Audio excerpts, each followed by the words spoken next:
Hadis ni hadis sahih. Tang ni Nabi bagi tahu peraturan untuk berwangian bagi wanita. Sabda Rasulullah, minyak wangi orang lelaki harum baunya, tak apa yang bau dia ni, bau wangi-wangian dia tak apa yang kuat, bukan yang berat tu, yang minyak wangi laki-laki yang bau kuat tak apa, dan tersembunyi warnanya. Ini zaman dululah dari segi warna ni. Dan minyak wangi wanita pula adalah warnanya kelihatan dan tersembunyi baunya. Zaman hari ni minyak wangi dia tak ada warna dah. Memangnya minyak wangi tu warna, tapi bila sembok dia tak lekat dah warna. Zaman dulu dia ada warna. Nabi pesan kalau orang laki-laki minyak wangi tu bau dia wangi betul, tak apa.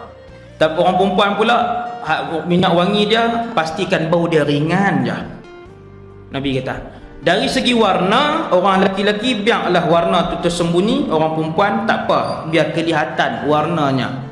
Kalau zaman hari ni warna dah tak ada, tinggal bau, maka kita ambil apa yang berbaki daripada ajaran Rasulullah SAW ini, iaitu kalau minyak wangi orang laki-laki tak apa dia berbau, maksudnya dia berbau harum kuat, orang lain semua boleh bau. Adapun yang wanita punya tersembunyi baunya. Boleh pakai tak? Boleh.